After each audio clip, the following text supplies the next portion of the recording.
Assalamualaikum warahmatullahi wabarakatuh. Alhamdulillahi rabbil alamin. Wabihi nasta'inu ala umuri dunya waddin. Walhamdulillahilladzi an'ama alaina bi ni'matil imani wal islam.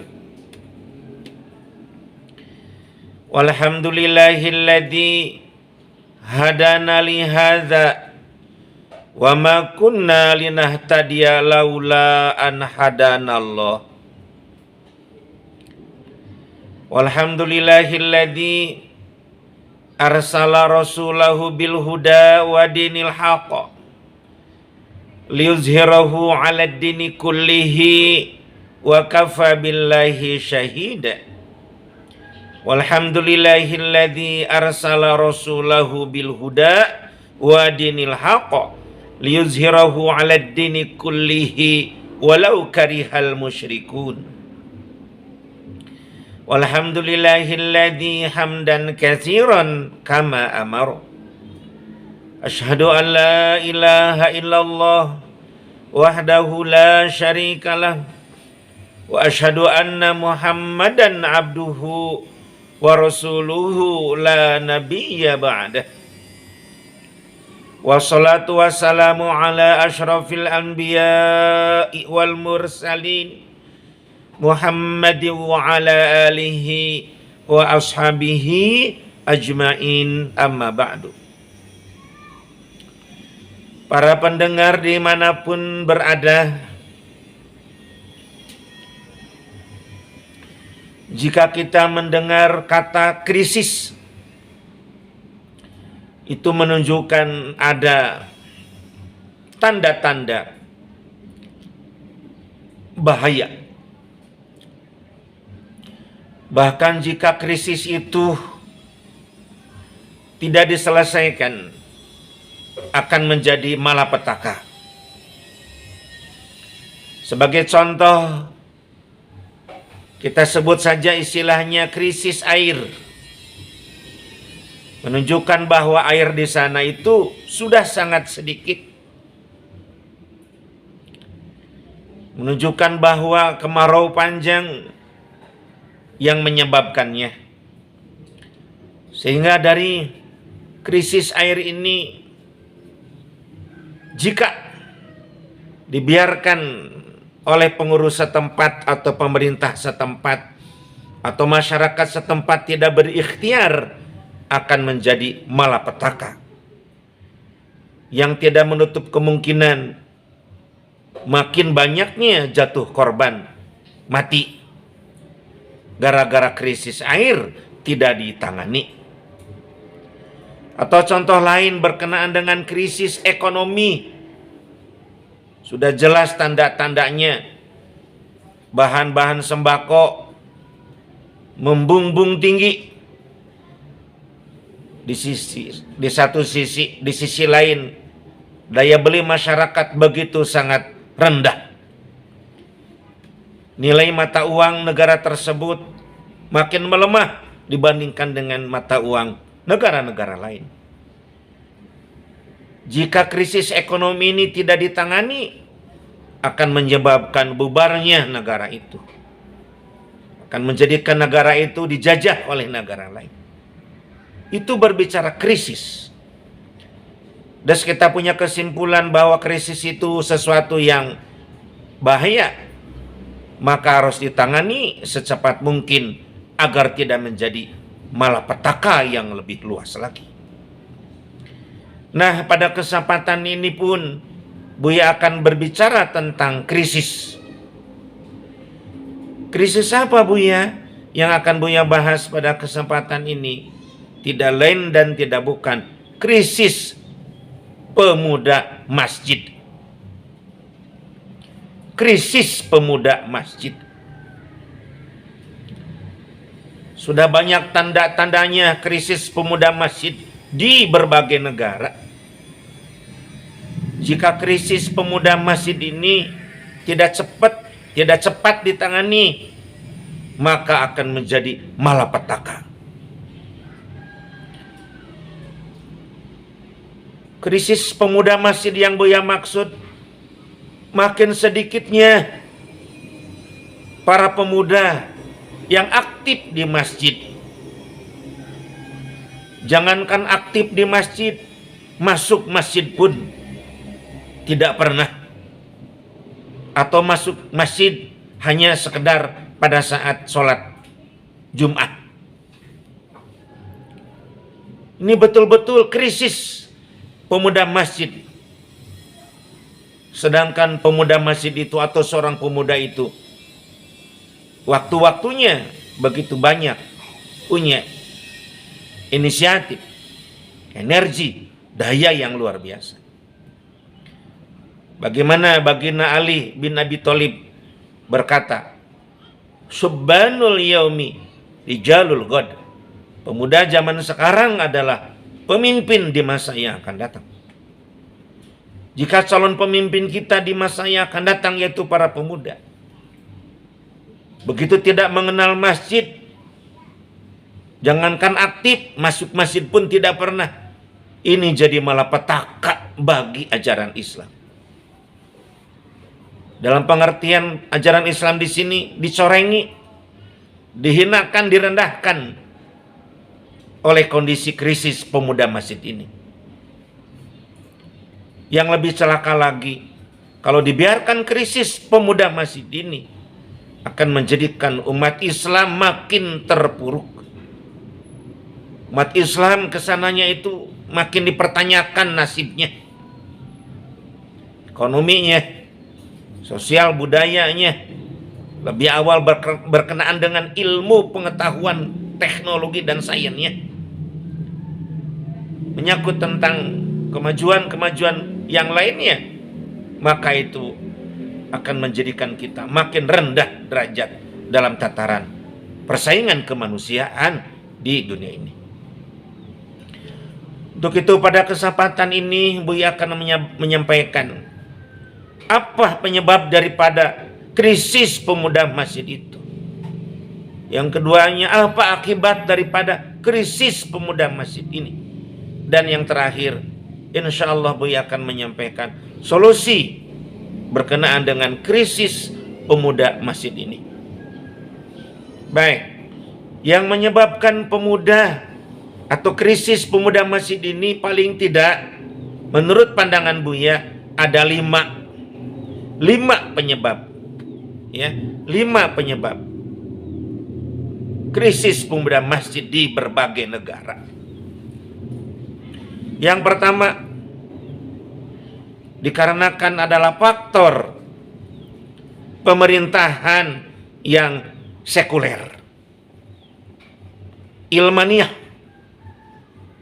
yaitu memisahkan antara pengelolaan negara dengan ajaran Islam.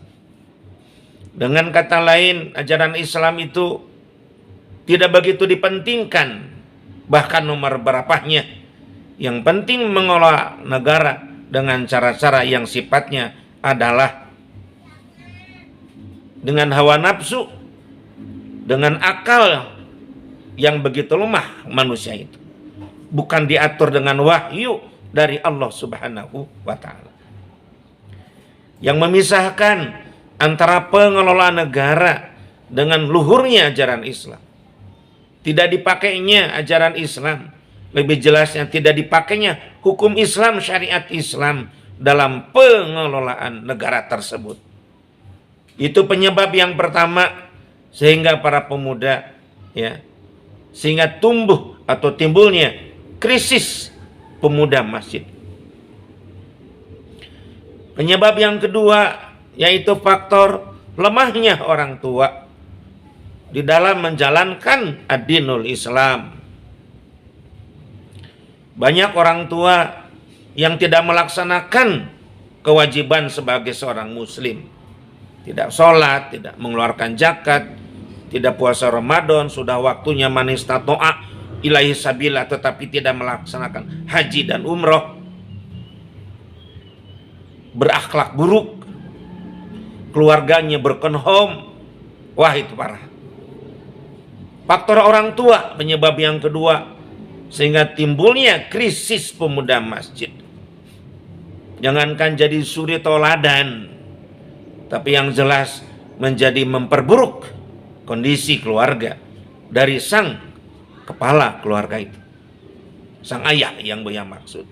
Demikian juga sang ibu, ya, tidak melaksanakan ajaran Islam. Itu penyebab yang kedua, sehingga timbulnya krisis pemuda masjid. Adapun faktor yang ketiga yang menyebabkan krisis pemuda masjid itu adalah faktor lingkungan. Lingkungan yang rusak. Lingkungan yang justru menjadikan pergaulan bebas. Lingkungan yang kesananya munculnya gangster-gangster. Lingkungan yang kesananya ujung-ujungnya adalah pembangkangan kepada orang tua. Pembangkangan kepada ajaran Islam. Kemudian penyebab yang keempat adalah amburadulnya manajemen masjid di berbagai negara. Amburadulnya manajemen masjid di berbagai negara. Paling tidak ada 3 faktor ciri amburadulnya manajemen masjid. Yang pertama, adanya faktor traumanisasi. Yang kedua yang disebut dengan istilahnya itu seniorisasi. Yang ketiga adalah proteksisasi. 3 faktor itu yang menyebabkan amburadulnya manajemen masjid, sehingga ujung-ujungnya krisis pemuda masjid.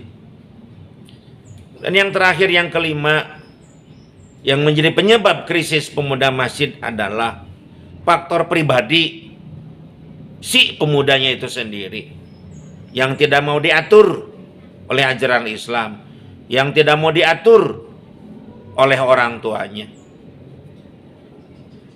Itulah para pendengar dimanapun Anda berada, berkenaan dengan penyebab terjadinya krisis pemuda masjid. Dari 5 penyebab itu muncul akibat. Akibat yang pertama dari penyebab itu, ya, menjadikan masjid itu impoten. Dari penyebab itu menjadikan impoten karena masjid tidak punya daya kreasi, daya energi. Itu kan ciri khas pemuda, ya. Kreativitas, energiknya hilang itu dari akibat itu. Belum lagi setelah adanya penyebab itu muncul akibatnya apa? Justru bukan para pemuda yang datang ke masjid memakmurkan masjid, tetapi muncul para pemuda yang bergaul bebas,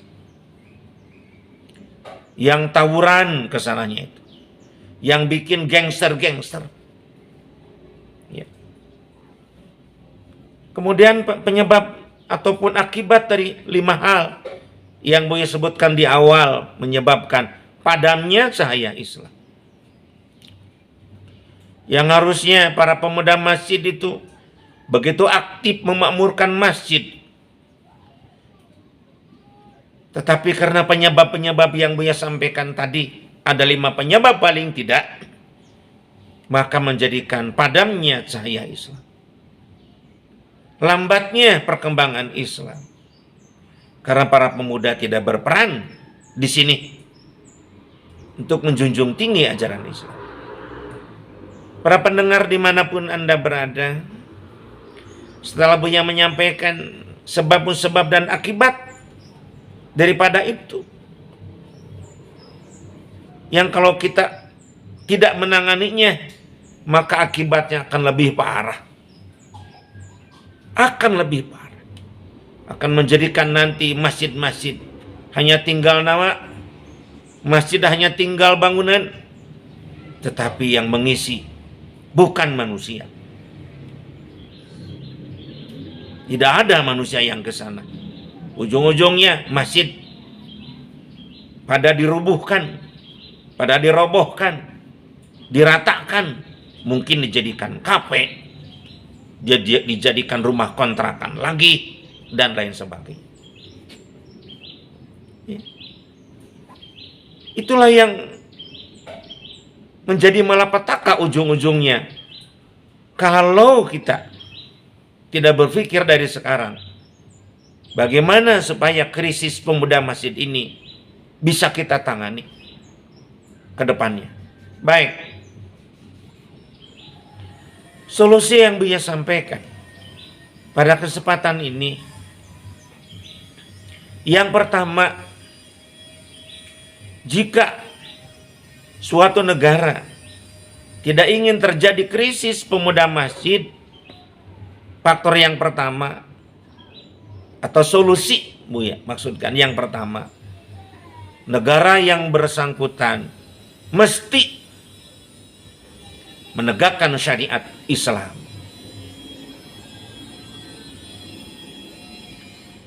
A'udzubillahi minasyaitonir rajim. Bismillahirrahmanirrahim. Inna dina indallahil Islam. Al-Imran ayat 19. Sesungguhnya di sisi Allah, agama di sisi Allah hanyalah Islam. Bismillahirrahmanirrahim. Wa man yabtaghi ghairal islami dinan fala yuqbala minhu wa huwa fil akhirati minal khasirin. Barang siapa yang menganut selain agama Islam, maka tidak akan diterima oleh Allah Subhanahu wa taala. Wa huwa fil akhirati minal khasirin, dan dia nanti di akhirat menjadi orang yang rugi. A'udzubillahi minasyaitonir rajim. Bismillahirrahmanirrahim. Ya ayyuhalladzina amanu dukhulu fi silmi kafah wa la tattabi'u khutuwati syaitan innahu lakum aduwwum mubin. Shadaqallahul adzim. Hai orang-orang yang beriman, udkhulu fi silmi kafah. Masuklah kalian kepada agama Islam dengan kafah, menyeluruh, tidak dipilih dan dipilah. Wala tatabi'u khutuwati syaitan innahu lakum aduwwum mubin. Dan janganlah kalian mengikuti langkah-langkah syaitan, karena syaitan itu musuh yang nyata bagi kalian. Itu surat Ali Imran ayat ke-19. Ya. Surat Ali Imran ayat ke-85 dan surat Ali Imran ayat ke-186. Itu 3 dalil, ya, yang mengharuskan kita menegakkan syariat Islam. Ya, jelas itu. Kemudian di dalam Al-Quran surat Al-Baqarah ayat 205, Allah Subhanahu wa taala menyampaikan, bukan dalam surat Al-Baqarah, ayat surat Ali Imran ayat 121 dan 122. A'udzubillahi minasyaitonir rajim. Bismillahirrahmanirrahim. Innal ladzina yakfuruna bi ayatillahi wa yaqtuluna an-nabiyyina bighairi haqqin wa yaqtuluna an-nasa wa yaqtuluna alladzina ya'muruna bil qisti minan nasi fabashirhum bi'adzabin alim. Ulaika alladzina habitat a'maluhum fid dunya wal akhirah wa ma lahum min nasirin. Shadaqallahul adzim. Ya. Tadi Buya sampaikan Ali Imran ayat 19, Ali Imran ayat 85, dan Al-Baqarah ayat 205. Ali Imran, Al-Baqarah. Sekarang Buya masuk lagi kepada Ali Imran. Innal ladzina yakfuruna bi ayatillahi wa yaqtuluna nabiyyina bighairi haqq wa yaqtuluna alladziina ya'muruna bil qisti minan nasi fabashiruhum bi'adzabin alim. Ulaika alladziina habitat a'maluhum fid dunya wal akhirah wa ma lahum min nasirin. Shadaqallahul adzim. Surat Ali Imran ayat 121 dan 122 menjelaskan ya, bahwasannya orang-orang yang kafir, yang membangkang, yang menolak akan ajaran Allah, ayat-ayat Allah, bahkan membunuh para nabi di zaman itu, zaman sekarang membunuh para ulama yang menegakkan keadilan, maka mereka akan mendapatkan azab yang begitu pedih dari Allah Subhanahu wa taala. Ulaika alladziina habitat a'maluhum fid dunya wal akhirah. Mereka itulah orang-orang yang musnah amalnya, baik di dunia ataupun nanti di akhirat. Tidak dianggap amalnya karena Allah. Wa ma lahum min nasirin, dan tidak ada bagi mereka yang memberikan pertolongan selain Allah Subhanahu wa taala. Jelas dari dalil-dalil yang Buya sampaikan bahwa syarat para pemuda bisa begitu ya, atau mau datang ke masjid, bahkan memakmurkan masjid, mesti didukung dengan regulasi atau hukum positif dari pemerintah. Setelah melihat ayat-ayat Allah, juga hadis baginda Rasul, bagaimana suatu negara harus membimbing rakyatnya supaya selamat di dunia dan di akhirat, maka tidak lain dan tidak bukan satu-satunya syarat tegaknya syariat Islam. Para pemuda, para pemudi diatur, diarahkan, dibina untuk mencintai masjid. Ada aturannya, ada arahannya, ada para petugas dari pemerintah. Bagaimana supaya para pemuda bisa berangkat ke masjid dan memakmurkan masjid. Segala sesuatu juga dimulai dengan arahan dan amar atau perintah, tentu dengan cara yang baik, sehingga para pemuda tidak merasa dipaksa. Berikan pembinaan, arahan, penjelasan bagaimana pahala yang besar bagi para atau orang-orang yang memakmurkan masjid, termasuk para pemuda. Itulah solusi yang pertama. Bagaimana di sini kita selaku warga negara di satu negara yang mengaku muslim, ya tentu mesti paham ini. Terlebih lagi para ulama harus betul-betul berjuang di masing-masing negara agar negaranya menegakkan syariat Islam dengan cara yang benar. Ingat itu, bukan dengan cara yang salah, dengan pembelajaran mau'izah yang luar biasa. Mau'izah luar biasa. Ya. Bukan dengan cara abal-abal, cara yang tidak menggunakan strategi. Bagaimana dulu baginda Rasul pada saat menjelang Futuh Makkah, sudah hampir 90% yang mendukung dakwah baginda Rasul. Begitu sudah banyak yang menganut agama Islam. Saat itu baginda Rasul tidak melaksanakan ya, ibadah umroh, berangkat ke sana. Tetapi pada saat sampai di Hudaybiyah, sudah dekat, sudah ratusan kilometer, bahkan lebih dari 400 kilometer. Beliau berangkat dari Madinah ke Mekah, ke Hudaybiyah. Tinggal beberapa belas kilometer lagi untuk sampai ke Makkah Al-Mukarramah. Baginda Rasul saat itu berhenti sejenak, kemudian memberikan tugas kepada Utsman bin Affan untuk istilahnya itu, ya, melihat situasi kondisi di Mekah, bagaimana mereka sudah bisa belum menerima dakwah baginda Rasul. Karena masih ada tokoh di sana yang utama, itu Abu Sufyan.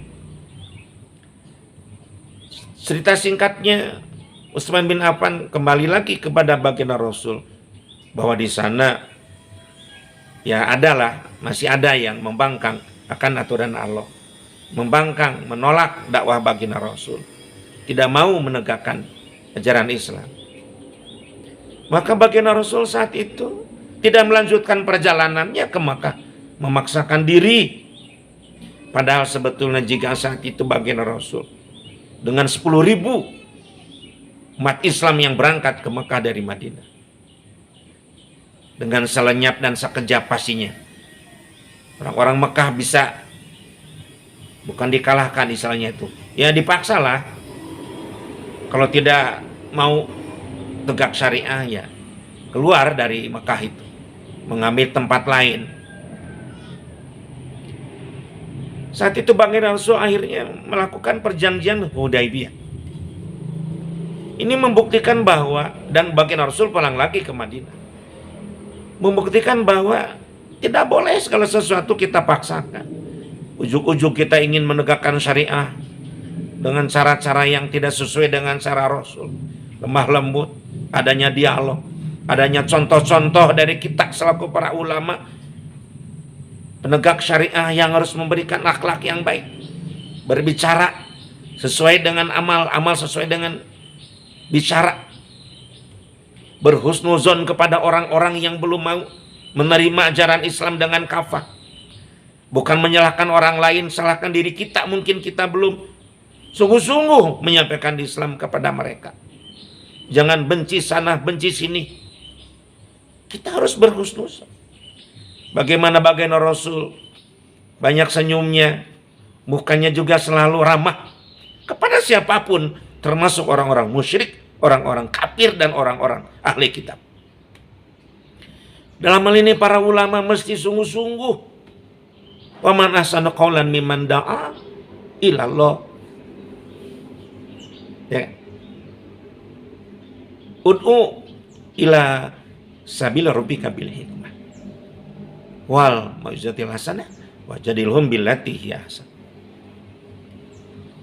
Ini penting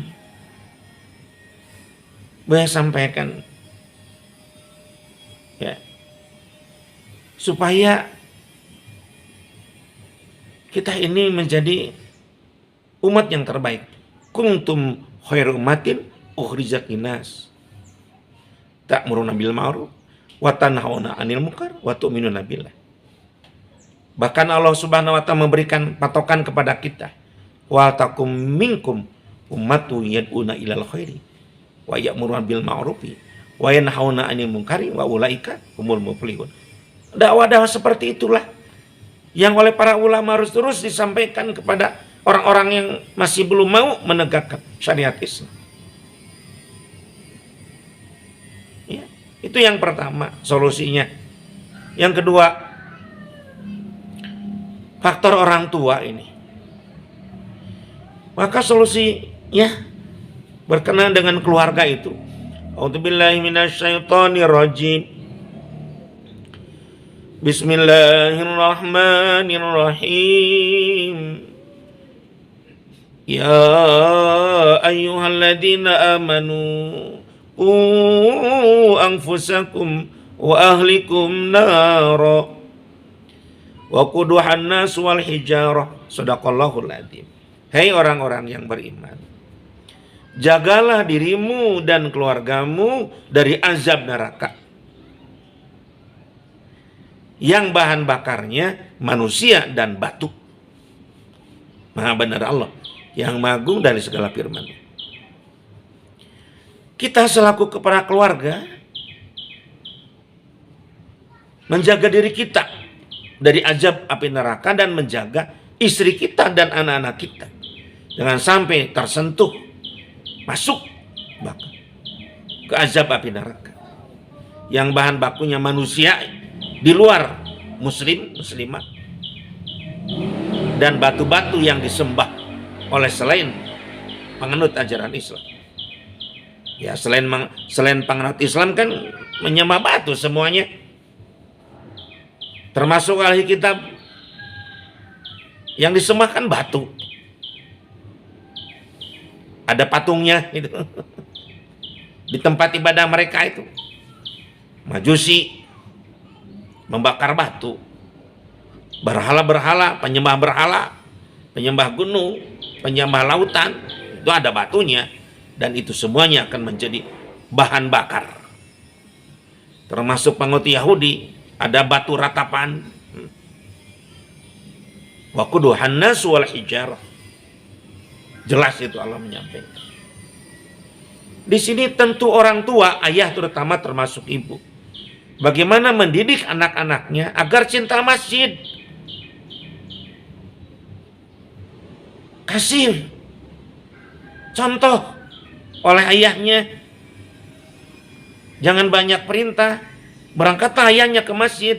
Nanti anak-anak akan mengikuti di belakang ayahnya.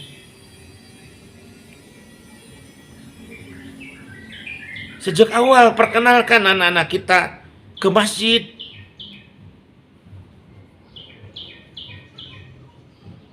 Apalagi A'udzubillahi minasyaitonirrajim. Bismillahirrahmanirrahim. Kalau yang tadi itu yang berusaha sebutkan Bu ya, itu surat At-Tahrim ayat 6. Sekarang adalah surat surat Al-Furqan ayat ke-74. Rabbana hablana min azwajina wa dzurriyyatina qurrata a'yun waj'alna lil muttaqina imama. Hamba-hamba Allah yang ibadur rahman yang akan mendapatkan kasih sayang Allah, hamba yang akan mendapatkan kasih sayang Allah ibadur rahman adalah orang-orang yang menjadikan ya istrinya dan anak-anaknya menjadi qurrata ayun, penyejuk mata. Istrinya dilihat penyejuk mata sang suami, anak-anaknya dilihat penyejuk mata sang suami. Artinya seorang ayah, seorang suami mesti menjadikan anak-anaknya orang-orang yang soleh, orang-orang yang bertakwa. Sehingga kita melihat mereka itu sejuk mata kita, ahli ibadah, ahli baca Al-Quran, ahli masjid, ahli infak, ahli sedekah, ahli saum, ahli juga keinginannya untuk berangkat haji dan umrah. Rabbana hablana min azwajina wa dzurriyyatina qurrata a'yun. Rabbana hablana min azwajina wa dzurriyyatina qurrata a'yun waj'alna lil muttaqina imama. Dan jadikanlah kami ya Allah lil muttaqina imama, ya. Pemimpin bagi orang-orang yang bertakwa.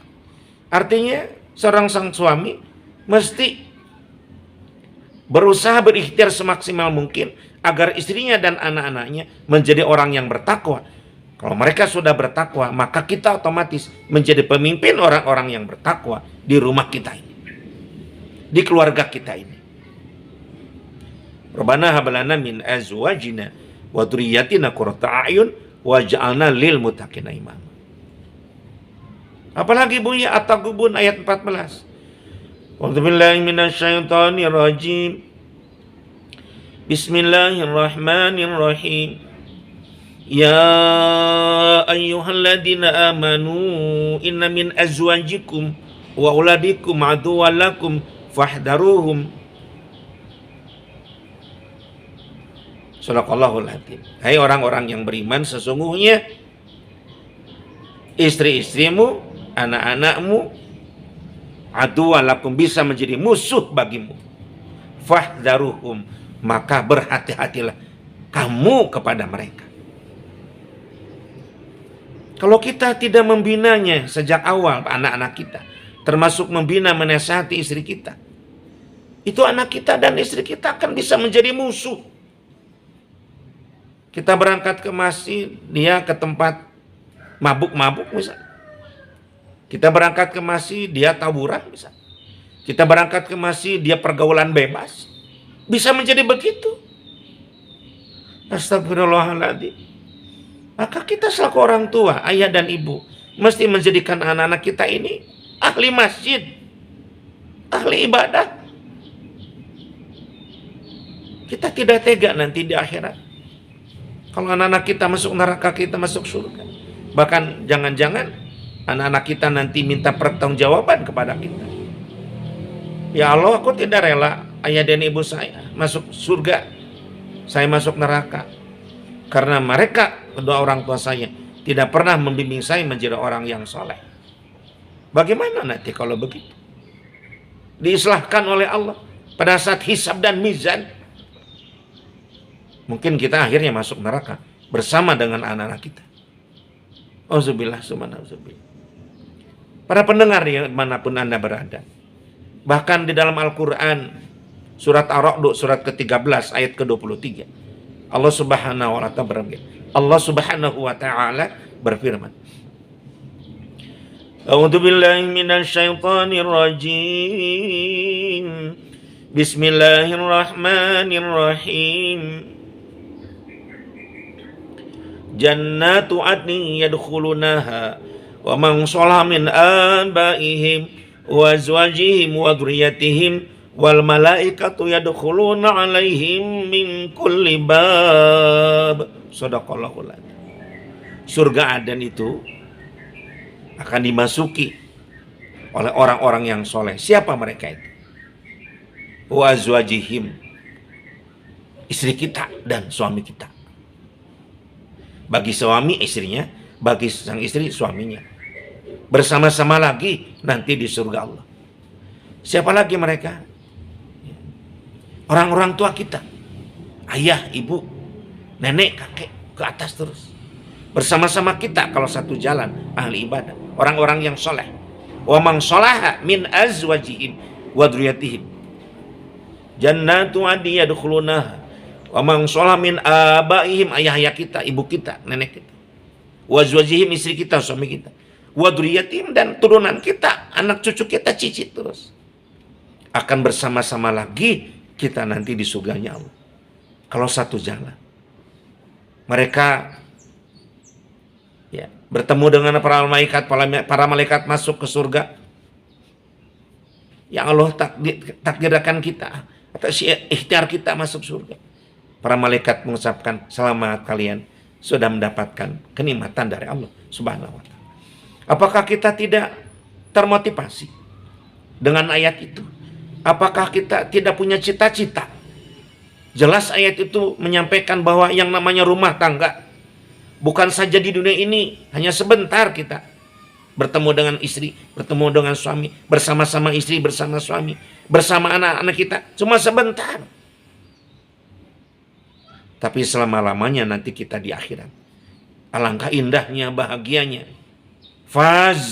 suksesnya, berbahagianya, beruntungnya, muflihun, kalau kita bersama-sama lagi dengan orang tua kita, istri kita, suami kita, dan anak-anak kita. Ar-Ra'd ayat 23. Tolong dicamkan. Pendidikan kita kepada anak-anak kita, contoh kita kepada anak-anak kita untuk menjadi ahli masjid, indah itu. Jangan cuma anak-anak kita dikasih makan, minum, pakaian yang sifatnya duniawi saja. Kasih mereka kekuatan iman dalam relung jiwanya. Kasih mereka pemikiran yang cerdas berkenaan dengan ajaran Islam yang al-Islamu ya'lu wa la yu'la alai. Kemudian penyebab yang ketiga menyangkut tentang lingkungan yang buruk, maka solusinya A'udzubillahi minasyaitonirrajim. Bismillahirrahmanirrahim. Ya ayyuhan nasu inna khalaqnakum min dzakarin wa unsa wa ja'alnakum syu'uban wa qabaila lita'arafu inna akramakum indallahi atqakum. Shadaqallahul adzim. Ya ayyuhan nasu inna khalaqnakum min dzakarin wa unsa wa ja'alnakum syu'uban wa qabaila lita'arafu. Hei manusia, sesungguhnya kami Allah menciptakan kalian dari laki-laki dan perempuan dan menjadikan kalian berbangsa-bangsa dan bersuku-suku, lita'arafu, untuk saling kenal mengenal, untuk saling sosialisasi. Karena kita bukan saja berkenaan dengan hablum minallah, tetapi juga hablum minanas, hubungan dengan sesama manusia. Di antara begitu banyak komunikasi kita dengan berbagai bangsa dan suku di dunia ini, ada satu patokan kita. Apa? Inna akramakum indallahi atqakum. Sesungguhnya yang paling mulia di antara kalian yang paling takwa kepada Allah. Buah daripada komunikasi sesama manusia, buah sosialisasi dengan manusia, buah kita bergaul dengan berbagai suku dan bangsa, berbagai bangsa dan suku. Apa buahnya? Ketakwaan. Ketakwaan. Bergaul dengan siapapun, kita harus menjadi cahaya dalam hidup ini, menerangi orang-orang yang kegelapan, menyebarkan akhlakul karimah, memberikan contoh akhlakul karimah. Berbicara kita, amaliyah kita, janji kita, semuanya itu mesti menggambarkan ajaran Islam. Ya. Contohlah baginda Rasul yang luar biasa cara bergaulnya. Baginda Rasul itu adalah contoh teladan bagi kita. Ya. Maka dalam hal ini semuanya harus paham. Pergaulan kita dengan siapapun yang harus pegang adalah catatan ketakwaan. Jangan mau kita bergaul dengan siapapun kalau kita kalah dalam bergaul sehingga kita terbawa arus dengan keliaran mereka, kebebasan mereka. Justru kita harus bisa menarik mereka kepada adinul Islam. Kalau non muslim jadi mu'alaf, kalau mereka muslim tetapi belum melaksanakan Islam, mesti melaksanakan, sadar dengan syahadatennya. Asyhadu an la ilaha illallah wa asyhadu anna Muhammadar Rasulullah. Aku bersaksi bahwa tidak ada Tuhan yang wajib diibadahi kecuali Allah. Dan aku bersaksi bahwa Nabi Muhammad yang wajib kita ikuti tiada lain adalah Nabi Muhammad sallallahu alaihi wasallam. Pada seluruh aparat di wilayah masing-masing tentu punya kewajiban untuk menjadikan wilayahnya tenang, tentram, aman, tertib. Karena keamanan, ketertiban akan menimbulkan ketenangan hidup, kenyamanan, dan itu adalah juga salah satu tugas daripada aparat. Pada hal-hal di wilayahnya mengarah kepada hal-hal yang tidak baik, pergaulan dan sebagainya, maka perlu tentu mendapatkan teguran dan tindakan. Pergaulan mereka ini mesti betul-betul diarahkan dan dibina oleh orang tuanya. Boleh anak-anak kita bergaul dengan siapapun, tapi harus bisa membedakan mana teman yang baik, mana teman yang tidak baik. Mana teman yang bisa menjadikan kita dekat dengan Allah dan Rasulnya, dan mana teman yang menjadikan kita lebih jauh dari Allah dan Rasulnya. Itu semuanya tugas juga keluarga, dan juga tugas pemerintah di luar keluarga untuk menjadikan lingkungan aman, kondusif untuk berbuat kebaikan. Solusi yang keempat berkenaan dengan penyebabnya, yaitu di antara amburadulnya manajemen masjid selama ini. Paling tidak ada 3 boleh sampaikan dalam penyebab itu. Yang pertama berkenaan dengan traumanisasi ini. Apa Bu ya yang dimaksud dengan amburadul manajemen masjid selama ini? Karena adanya traumanisasi. Apa itu traumanisasi? Orang itu trauma masuk masjid. Terutama anak-anak yang balita, yang masa-masanya mereka lagi senang-senangnya main. Mereka tidak paham di masjid ini harus begini dan begitu. Anak-anak namanya juga. Bayi, anak di bawah 5 tahun. Bahkan sebelum balik, trauma mereka masuk masjid. Karena para pengurus masjid begitu tegas dan keras, melarang mereka masuk masjid. Sudah, jangan ke masjid. Kalau mengganggu orang tua yang lagi sholat. Bahkan orang tuanya yang bawa anaknya ke masjid ditegur juga, Pak, kalau bisa anaknya jangan dibawalah ke masjid mengganggu yang lain. Belum waktunya anak-anak masjid. Astagfirullahaladzim. Begitu bodohnya. Bodoh pemuda masjid. Bodoh sekali. Siapa Bu ya yang bodoh? Pengurus masjid itu. Untung tidak disebutkan kurang ajar. Bodoh sekali. Tidak tahu sejarah bagaimana baginda Rasul saat itu. Cucunya di pundak baginda Rasul. Sujudnya lama baginda Rasul. Ada apa ini? Lama amat. Ada jamaah yang mungkin tidak sabar, yang melihat ternyata di pundak Rasul, bahkan di kepala baginda Rasul, cucunya. Setelah cucunya bergeser, maka belajar dong psikologi anak ini untuk para pengurus masjid. Anak-anak biarkan mereka rame, gak apa-apa. Karena kehusuan tidak menyangkut tentang keramaian anak-anak. Sadari dulu anak-anak namanya juga. Biar mereka senang. Supaya mereka tidak lari ke jalanan. Biarkan mereka senang di masjid. Lari-lari biasa.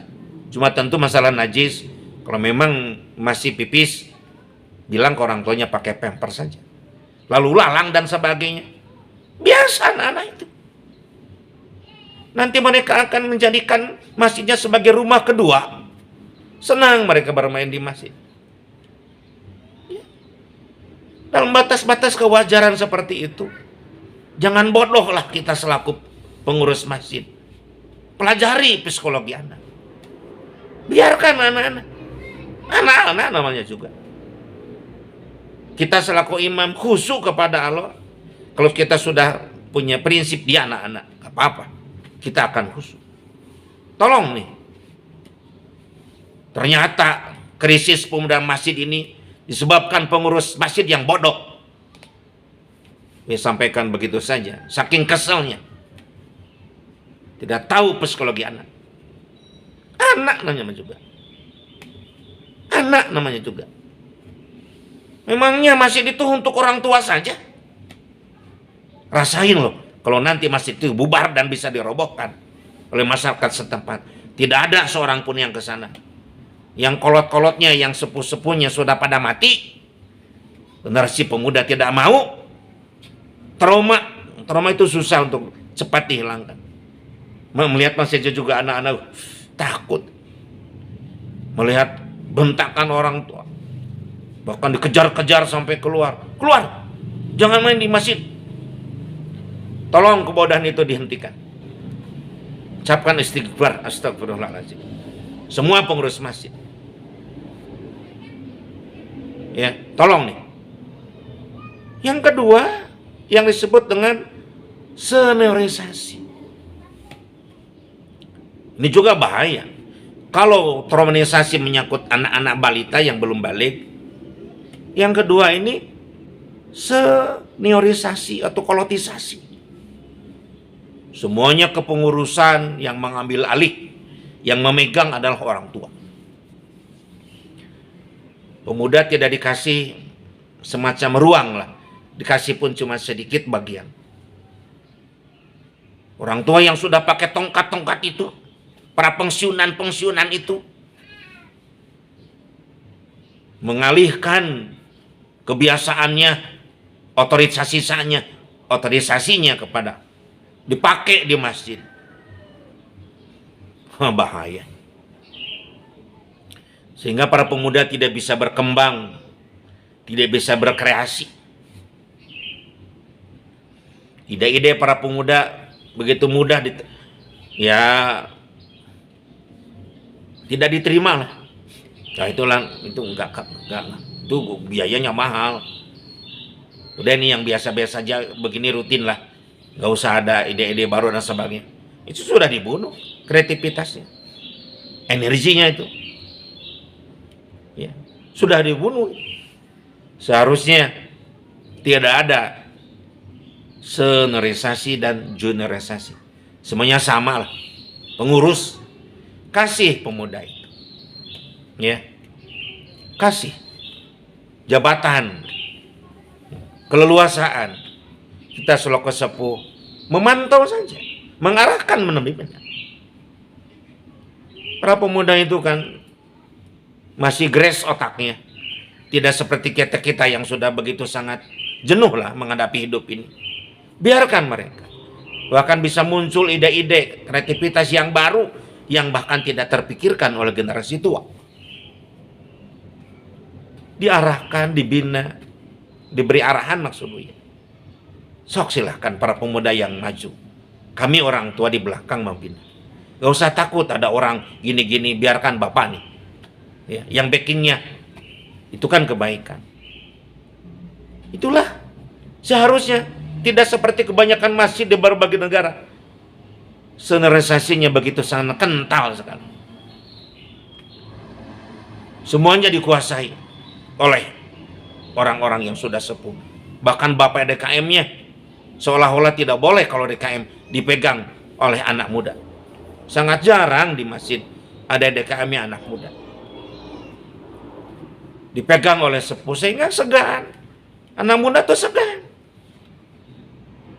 Kesini nggak boleh, kesini kurang baik, kesini belum waktunya. Apa kata pemuda ini di sini? Ujung-ujungnya nggak betah. Akhirnya mereka lebih banyak di kafe daripada diam di masjid. Ya, yang ketiga ini amburadul yang manajemen masjid, yang disebut dengan proteksisasi, memprotek, mengunci, ya, menutup, istilahnya itu para pemuda untuk berbuat yang lebih, tapi dalam arti positif. Apa diantaranya proteksisasi itu, Bu ya? Pertama, tidak boleh jadi imam pemuda itu. Kalau belum nikah gak boleh jadi imam dulu. Itu dalil yang diada-ada. Proteksisasi ini diada-ada. Tidak ada aturannya bahwa yang belum menikah tidak boleh menjadi imam. Yang penting dia sudah baligh dan hafalannya banyak, makhrajnya, tajwidnya bagus. Itu lebih utama dibandingkan faktor usia. Berikutnya proteksisasi yang Buya maksud berikutnya adalah berkenaan dengan tidak bolehnya seorang pemuda menjadi khotib Jumat. Karena ya itu sama. Karena katanya belum menikah. Sehingga dalam hal ini para pemuda tidak banyak berkreasi. Punya ide untuk menyampaikan ajarannya dalam pengertian pengetahuannya maksud Buya tentang ajaran Islam supaya bisa disampaikan kepada masyarakat luas. Yang berikutnya bentuk proteksisasi, ya. Proteksisasi bagi para pemuda, tidak berikan kesempatan memimpin majelis taklim yang dipersilahkan orang-orang yang sudah sepuh dengan alasan pemuda belum menikah dan sebagainya. Nah, itu penyebab yang keempat yang Buya kasih solusi berkenaan dengan amburadulnya manajemen masjid. Paling tidak ada 3, ya, traumanisasi, kemudian senerisasi dan proteksisasi. Yang terakhir, para pendengar dimanapun Anda berada, solusi yang kelima berkenaan dengan pembangkangan pemuda yang tidak mau diatur oleh pemerintah, tidak mau diatur oleh keluarga. Tidak mau diatur juga oleh aparat di lingkungan. Ini menyangkut hidayah ini. Hidayah itu memang mahal. Maka dalam hal ini semuanya berdoa. Ud'uni astajib lakum.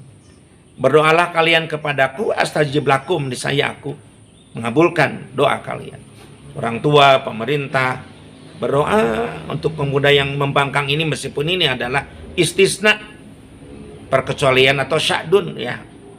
Sangat jarang lah kalau di suatu negara sudah tegak syariah, kemudian keluarganya ahli ibadah, lingkungannya lingkungan yang soleh, yang baik, maslahat. Kemudian juga manajemen masjid yang tidak muradul, tapi manajemen yang memang maslahat, yang syarih, yang hebat. Jarang pemuda yang membangkang. Seandainya ada, memang dalam hal ini kita mesti banyak berdoa supaya anak-anak kita ini menjadi anak yang soleh, yang bertakwa ya.